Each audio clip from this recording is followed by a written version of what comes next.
नमस्कार. मी भाऊ तोरसेकर. तुम्ही बघत आहात प्रतिपक्ष.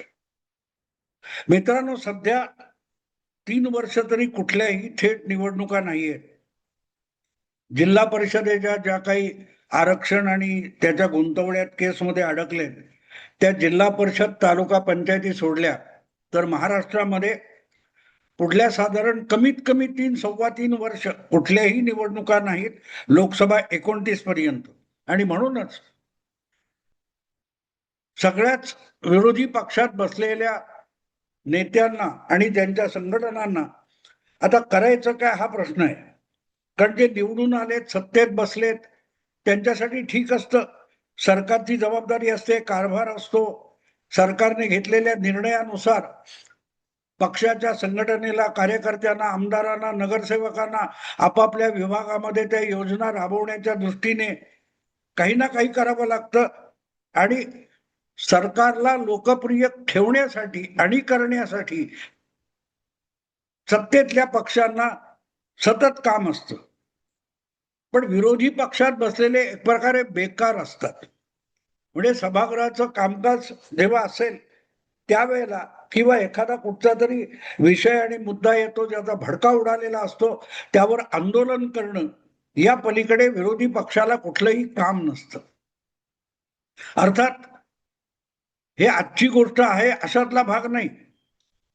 आपण जर गेल्या 60-70 वर्षाचा कालखंड बघितला, भारतात लोकशाही व्यवस्था स्थापन झाल्यापासून, तेव्हाही विरोधी पक्ष अगदी काय म्हणाल तुम्ही, नगण्य असे विरोधी पक्ष होते.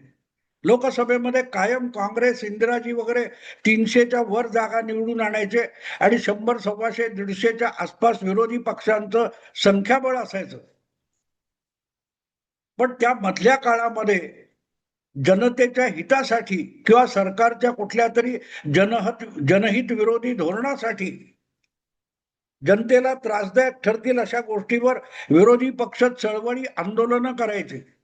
साधा दिवाळी किंवा दसरा सणासुदीचा कालखंड आला की विरोधी पक्षांच्या महिला रस्त्यावर उतरून रेशन दुकानामध्ये साखर कमी मिळते, रॉकेल मिळत नाही, गॅसची टंचाई आहे, स्वस्त धान्य मिळालं पाहिजे, यासाठी आंदोलन करत होते. आज यापैकी कशाचाही मागमूस दिसत नाही आणि तिथेच विरोधी पक्ष संपलेला दिसतो. अनेकदा कुठच्या माध्यमातल्या चर्चेमध्ये मी ऐकतो की विरोधी पक्ष जनतेसाठी रस्त्यावर उतरून आंदोलन करत नाही. आंदोलन करण्यासाठी मुद्दा लागतो आणि मुद्दा तो असावा लागतो की जनतेला सुद्धा, सामान्य मतदाराला सुद्धा तो आपला जिव्हाळ्याचा विषय असं वाटावं लागतं. कुठेतरी अमेरिकेत एप्स्टीन फाईल निघणार आहे किंवा ईव्हीएम मध्ये तांत्रिक गडबड आहे, अशा रीतीने जेव्हा काल्पनिक आंदोलनं केली जातात जे जनतेच्या जिव्हाळ्याचे विषय नसतात, भाजप सारखा सारखा जिंकतो याचा अर्थच तो निवडणूक आयोगामध्ये आणि निवडणूक यंत्रणेमध्ये गडबड करतो, वोट चोरी करतो. याच्यामध्ये जनता सहभागी होऊ शकत नाही. याचं कारण त्याच निवडणूक प्रक्रियेतून वेगवेगळ्या राज्यामध्ये विरोधी पक्ष पण सत्तेवर येत असतात. महाराष्ट्रामध्ये तीच यंत्रणा राबते आणि महायुतीला प्रचंड बहुमत मिळतं आणि त्याच वेळेला, त्याच कालखंडामध्ये झारखंडमध्ये मुख्य निवडणुका होतात आणि तिथे भाजपचा बोजवारा उडतो आणि परत एकदा झारखंड मुक्ती मोर्चा, काँग्रेस सत्तेवर येतात. मग निवडणूक प्रक्रिया झारखंड मधली बरोबर आणि महाराष्ट्रातली गडबड करणारी आहे, याच्यावर कोणीही जनता विश्वास ठेवणार नाही आणि म्हणून तो जनतेच्या जिव्हाळ्याचा विषय नसतो. साहजिकच यातून मीठ मसाला लावता येईल, फोडणीला टाकता येईल असं काहीही हाती लागत नसल्यामुळे जसे विरोधी पक्ष बावचळलेले आहेत आणि त्यांना काही कळेनासं झालंय की आता पुढे 3 वर्ष करायचं काय. नेमक्या त्याच कारणास्तव फक्त राजकीय घडामोडी म्हणजे बातम्या यामध्ये रंगून गेलेली पत्रकारिता आणि माध्यम, त्यांची सुद्धा तारंबळ झालेली आहे की पुढची 3 वर्ष करायचं काय.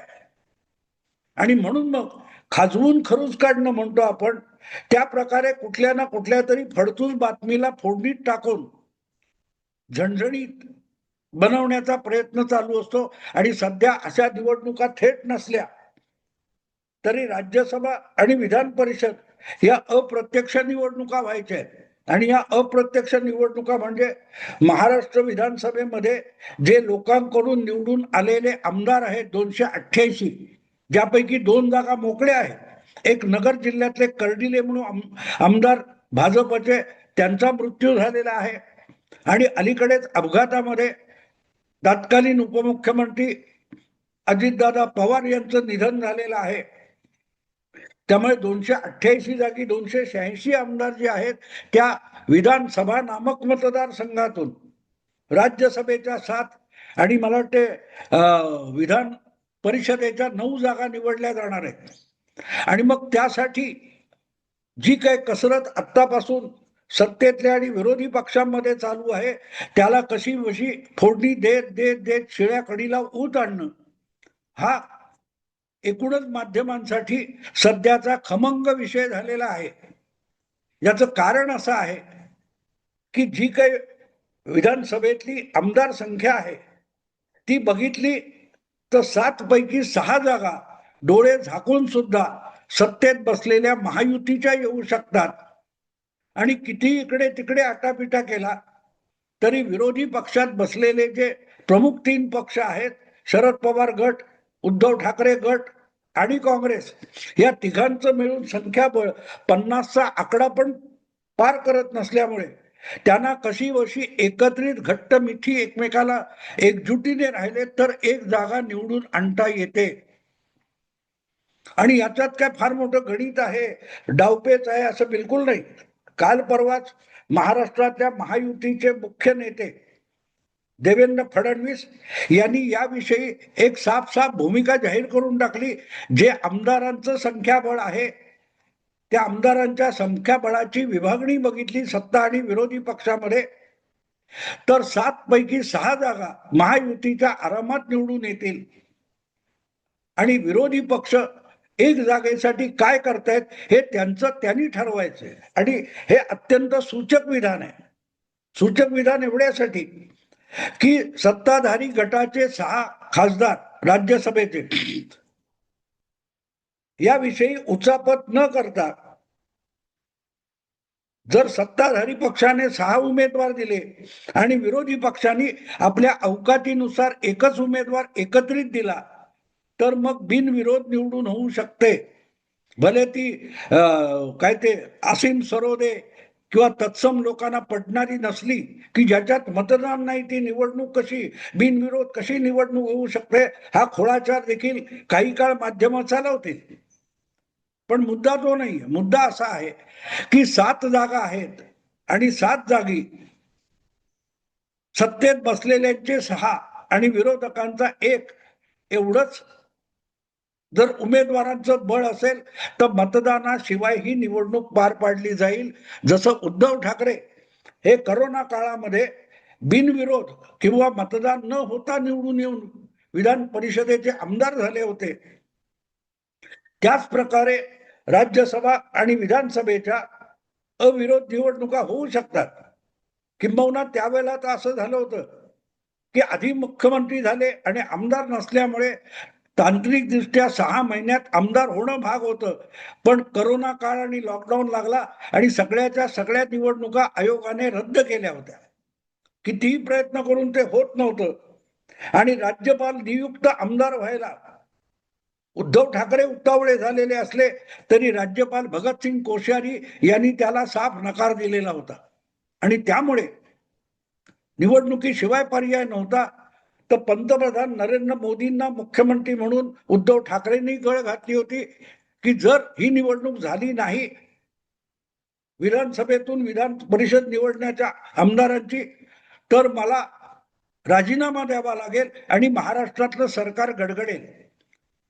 त्यावेळचे निवडणूक मुख्य आयुक्त हे अमेरिकेत होते लॉकडाऊन मध्ये आणि विमान वाहतूक सुद्धा बंद होती. अशा वेळेला पंतप्रधानांनी त्यांना हा घटनात्मक पेच सांगितला आणि त्यांनी अमेरिकेत असताना दिल्लीतल्या आपल्या निवडणूक आयोगातल्या अन्य अधिकारी आणि सहकाऱ्यांशी सल्लामसलत करून जी निवडणूक घ्यायची ठरवली त्याला बहुतेक न सांगता घातलेली अट अशी होती की जितके जागा आहेत तितकेच उमेदवार ठरवा, जेणेकरून मतदानाची वेळ येणार नाही.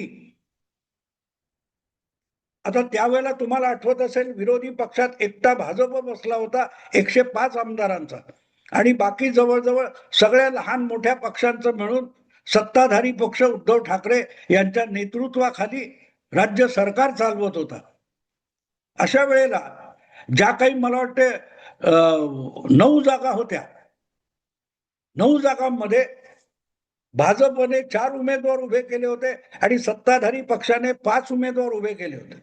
राष्ट्रवादीचे 2, अखंड राष्ट्रवादी, अखंड शिवसेना 2 आणि काँग्रेसचा फक्त 1 उमेदवार होता. म्हणजे सत्ताधाऱ्यांचे 5 आणि भाजप या विरोधकांचे 4 असे 5 लोक निवडून आले. 2020 ची गोष्ट सांगतोय मी, मे महिना. त्यावेळेला काँग्रेसला फार खुमखुमी आली होती की आपण दुसरा उमेदवार टाकला म्हणजे सत्तेतल्या महाविकास आघाडीने 6 उमेदवार टाकले तर काँग्रेसचाही दुसरा अधिकचा आमदार निवडून येईल. पण त्यामुळे मतदान होऊ शकलं असतं आणि मतदानाची वेळ आली असती. पण उद्धव ठाकरे यांनी काँग्रेसला अट घातली, जर काँग्रेसने दुसरा उमेदवार म्हणजे महाविकास आघाडीचा 6वा उमेदवार उभा केला तर मीच निवडणूक लढवणार नाही आणि सरकार गडगडेल. तेव्हा गुपचूप काँग्रेसने शेपूट घातली, सरकार टिकवलं, 9 उमेदवार उभे राहिले. भाजपला एक जादाचा सहज आमदार विधान परिषदेतला या तडजोडीमुळे मिळू शकला, ज्याला आजकालच्या राज ठाकरेंच्या भाषेमध्ये लवचिकता म्हणतात. तर ही जी लवचिकता होती ती आपल्या सोयीची असेल तेव्हा उद्धव ठाकरेही दाखवतात, काँग्रेस पक्ष दाखवतो, शरद पवार दाखवतात. आता सुद्धा तोच पेच प्रसंग आहे. आकड्यांच्या गणित जे आहे ते आमूलाग्र बदलले. त्यावेळेला 105 आमदारांचा एकमेव पक्ष भारतीय जनता पक्ष विरोधी पक्ष म्हणून बसलेला होता.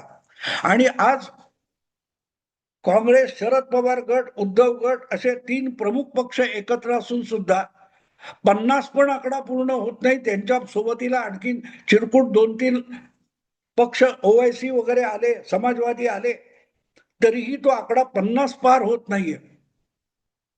आणि त्यामुळे त्यांनी जर खरोखरच प्रामाणिकपणे एकजुटीने प्रयत्न केला तर त्यांना आवश्यक असलेले 36-37 आमदार एक गठ्ठा देऊन एक राज्यसभेतली जागा जिंकता येईल. पण भाजप सुद्धा किंवा महायुती सुद्धा 6 उमेदवारावर थांबली तर भाजपने सगळ्याच्या सगळ्या 7 जागांसाठी उमेदवार उभे केले तर मग मतदान घ्यावं लागेल. आणि मतदान घेतल्यानंतर किती गडबडी होतात हे आपण 2022 मध्ये बघितलं. विधान परिषदेमध्ये एक जास्तीचा उमेदवार निवडून आणताना एकनाथ शिंदे, देवेंद्र फडणवीस यांनी उद्धव ठाकरे सरकार गडगडून टाकलेलं होतं आणि त्याची सुरुवात त्याच्या आधी 10 दिवस म्हणजे 10 जूनला ज्या राज्यसभेच्या निवडणुका झाल्या होत्या त्यामध्ये सुद्धा तेव्हा 6 जागा होत्या आणि 7वा उमेदवार भारतीय जनता पक्षाने धनंजय महाडिक यांच्या रूपाने उभा केला.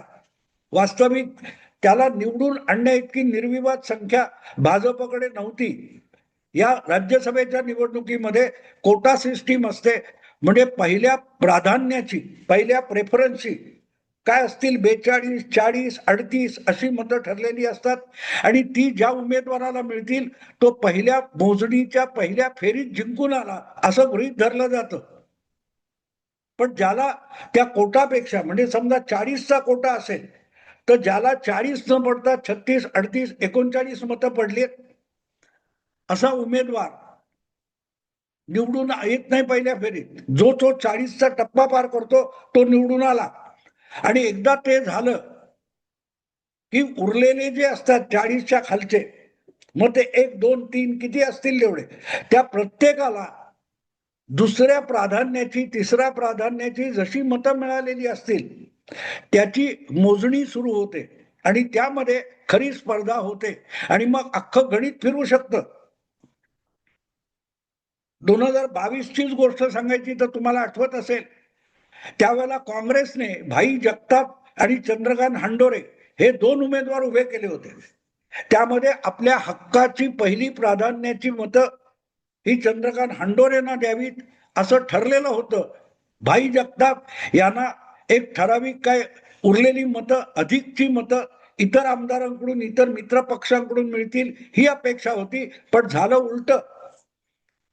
पहिल्या प्राधान्याची मतं हंडोरेंना मिळाली नाहीत आणि शेवटची जी जागा होती 9वी ती मिळवताना खरी लढत प्राधान्याच्या मतामध्ये भाई जगताप विरुद्ध चंद्रकांत हंडोरे झाली आणि त्यामध्ये हंडोरे पराभूत झाले होते. आणि जादाचा जो उमेदवार भाजपने प्रसाद लाड उभा केला होता तो अलगद निवडून आला होता. पण तिथून जी गडबड सुरू झाली त्या मोजणीनंतर, निकालानंतर उद्धव ठाकरे सरकार अवघ्या 10 दिवसात गडगडलं होतं आणि महाराष्ट्रात एकनाथ शिंदे हे शिवसेनेच्या भाजपच्या मदतीने मुख्यमंत्री झाले होते. तेव्हा आता या सगळ्या गोष्टींना शिळ्या कडीला ऊत आणला जाणार आहे. कारण नजीकच्या काळात मिरची लावून थापा माराव्यात अशा घटनाच नाहीये. आणि म्हणून मग भाजप 7वा उमेदवार उभा करणार का महायुती, की शरद पवार या राज्यसभा निवडणुकीतून बाजूला होऊन आपली राजकीय निवृत्ती पत्करणार असल्या गोष्टींना फोडण्या घातल्या जात आहेत. पण हे वाटतं तितकं सोपं नाही. मी सुद्धा त्याच्यावर एक विषय केलाय आणि गंमत बघा, जी याविषयी महायुतीचे प्रमुख नेते देवेंद्र फडणवीस यांनी महायुतीचे 6 निवडून येतील असं म्हणतानाच आपल्या महायुतीमध्ये अजितदादांची राष्ट्रवादी जी आता सुनेत्रा पवारांच्या नेतृत्वाखाली काम करते तिचाही सहभाग करून घेतलेला आहे. म्हणजेच उरलेली एक जागा ही शरद पवार गट, उद्धव गट, काँग्रेस यांच्या महाविकास आघाडीसाठी सोडलेली आहे असं सांगितलेलं आहे. त्यातून शहाणपणा घेऊन हे 3 पक्ष जर एक निवडून आणायचा म्हणून कामाला लागले तर ठीक आहे, नसले तर एक प्रकारे ते महायुतीला आणि पर्यायाने देवेंद्र फडणवीस यांच्या मुरब्बी राजकारणाला आव्हान असेल. आणि ते आव्हान स्वीकारून देवेंद्र फडणवीस यांच्यासारखा माणूस 7च्या 7 जागांपासून महाविकास आघाडीला वंचित ठेवू शकतो. जी अवघी एक जागा केवळ संख्याबळ आहे म्हणून महाविकास आघाडीला मिळू शकते. त्यामध्ये नको ते डावपेच काँग्रेस वगैरे महाविकास आघाडी खेळायला गेली तर उरलेली एक जागा सुद्धा त्यांना मिळणार नाही. आणि हे अशक्य नसतं हे लक्षात घ्या. 4 वर्षापूर्वी का 2 वर्षापूर्वी जेव्हा राज्यसभेच्या निवडणुका व्हायच्या होत्या, राजस्थान, हिमाचल वगैरे, तेव्हा हिमाचलमध्ये काँग्रेस पक्षाचं विधानसभेत बहुमत आहे, मुख्यमंत्री त्यांचाच आहे सुख्खू म्हणून. त्याने सोनिया गांधींना आवाहन केलं होतं की तुम्ही हिमाचल प्रदेश मधून राज्यसभेवर निवडून जा. पण सोनिया गांधींनी तो धोका पत्करला नाही. काँग्रेसमध्ये तिथे जी चलबिचल होती त्यामुळे आपला पराभव होऊन आपलं नाक कापलं जाईल म्हणून सोनिया गांधींनी राजस्थानातून राज्यसभेवर जाणं पसंत केलं. आणि खरोखरच हिमाचल प्रदेशच्या निवडणुकीत जी एकच जागा होती तिथे अभिषेक मनु सिंघवी हे काँग्रेसचे उमेदवार पक्षाचं सरळ बहुमत असताना पराभूत झाले. तेव्हा तुमच्याकडे संख्याबळ किती आहे यापेक्षा हे बीजगणित जे असतं राज्यसभेचं ते सोडवण्याची किमया तुमच्याकडे असेल तर महाराष्ट्रात देवेंद्र फडणवीस यांच्यासारखा अत्यंत धूर्त आणि मुरब्बी राजकारणी 7च्या 7 राज्यसभेच्या जागा महायुतीच्या निवडून आणू शकतो. आणि कदाचित त्यामध्ये हा 7वा राज्यसभेचा खासदार शरद पवार असू शकतो.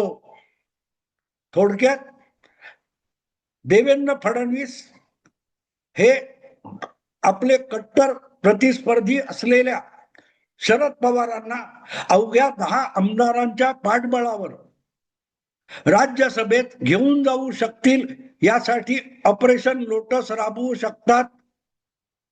ही खरी गंमत आहे. पण ती मी एखाद्या वेगळ्या व्हिडिओत सांगेन. ऐकूनही अनेकांना धक्का बसेल, हा काय म्हणतोय भाऊ. पण मित्रांनो, शक्यता जिथे संपतात तिथून देवेंद्र फडणवीस, अमित शहा, नरेंद्र मोदी यांचं राजकारण सुरू होतं. आणि पवारांना निवडून आणण्यामध्ये भाजप, देवेंद्र फडणवीस यांचा कुठला मोठा राजकीय हेतू, कुटील हेतू साध्य होऊ शकतो, हा एक स्वतंत्र विषय आहे. मी त्यावर नंतर बोलीन. आत्ता थांबतो. आवडलं लाईक करा, शेअर करा आणि प्रतिपक्षाला सबस्क्राईब करा. नमस्कार.